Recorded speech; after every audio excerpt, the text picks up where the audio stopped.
All right, let's talk about something I know so many of us want to do: memorize the Quran. But life gets in the way, right? School, work, family, it feels impossible. Well, if that's you, you're in exactly the right place. We're about to break down a bulletproof system that's built for busy people in the real world. And the key isn't finding more motivation, it's about building a system so you don't even need it. In this quote right here, this is the absolute heart of it. The whole mindset shift. Treating this beautiful journey like a game you only play when you're feeling it, well, that's a recipe for starting and stopping forever.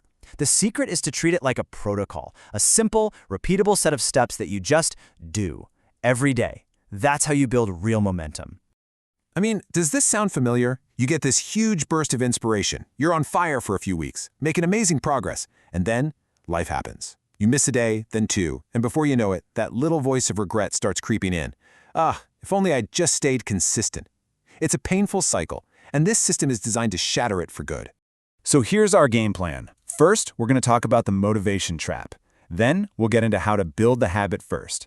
After that, we get tactical with the 2-block method and the super important retention ratio. And finally, we'll lock it all in with your accountability engine. Okay, let's dive right into part 1, the motivation trap. Here's the thing you have to realize. The problem isn't that you don't want to memorize the Quran. Of course you do. The real issue is relying on fleeting feelings and bursts of inspiration instead of building a solid system. That's what creates that up and down cycle. And this is the perfect way to describe it, isn't it? When you're just waiting for motivation to strike, every single time you sit down to memorize, it feels like you're trying to push this giant boulder up a hill. It is exhausting. And you know what happens when you get exhausted? You stop. Burnout is basically guaranteed. The goal of a system is to get that boulder rolling with you, not against you. So, how do we get the boulder rolling downhill? Well, that brings us to the second and maybe most important principle: build the habit first. Your initial goal is not to memorize an entire page. It's not to become a Hafiz in a year. Your only goal in the beginning is to show up every single day. We are choosing consistency over intensity.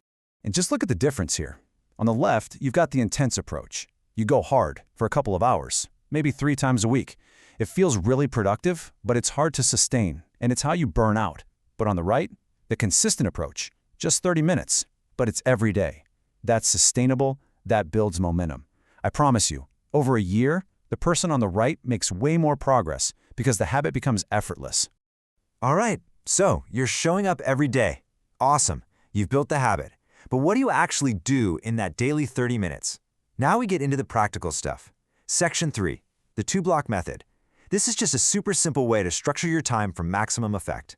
The method couldn't be simpler. You just split your time into 2 blocks. First, you have your revision block. This is only for going over what you've already learned.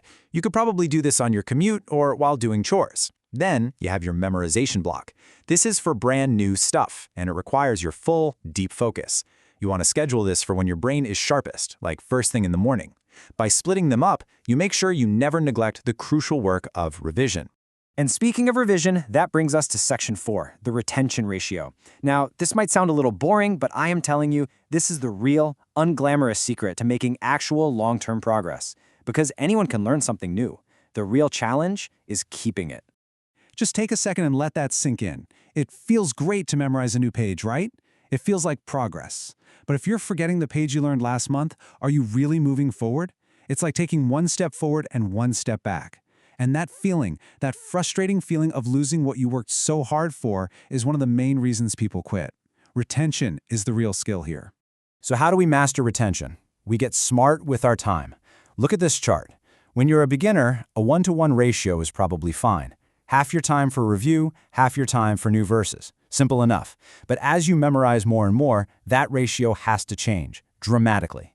You might get to a point where you're spending 75% of your time, 3/4 of it, just reviewing what you already know. It will feel slow, but it's way better than speeding ahead only to have it all disappear from your memory. And that brings us to the final and arguably most important piece of this entire system. Section 5, your accountability engine. Because look, knowing all this stuff is one thing. Actually doing it day in and day out when you're tired and life is crazy, that's the real challenge. And this isn't just a nice idea. The science on this is absolutely clear. A massive analysis of 138 different studies found that people who monitor their progress are significantly more likely to achieve their goals. It's the old saying, what gets measured gets managed. Now, accountability doesn't have to be some scary thing. It can take so many forms. A teacher or a mentor is incredible, of course, but so is an online community of people on the same path. You could even just use a simple habit tracker on an app, or start a timer every time you sit down for a focused session. Anything that creates a feedback loop and keeps you honest with yourself. So why is tracking so powerful? Because it gives you honest feedback. Our minds are tricky. It's so easy to feel like you worked for an hour, but when you actually track it, you might realize, wow, I only got about 15 minutes of real, focused work done. That visual data cuts through the feelings and shows you the raw truth of your input. It's a mirror, not an opinion. And all of this leads to one final critical idea we have to talk about. It's the battlefield we are all on every single day. Your digital environment. I'm talking about all the apps, the websites, the notifications, every single thing that is engineered to fight for your attention. And you have to see it as a battle. Just think about your day. A huge chunk of it is already gone. Sleep, work, chores. That's obligatory. What's left over is this tiny little slice we can call intentional time. This is the only time you have to build the life you want. The problem? For most of us, the default setting is for distraction and entertainment to gobble up that entire slice. And that is not an accident. It's by design. So, it all comes down to this. That small sliver of intentional time is all you have. It is finite and it is incredibly precious. This entire system we've just walked through, it's just a tool, a way for you to claim that time for a goal that truly matters. So the question I want to leave you with is this. What system will you build with your time, starting today?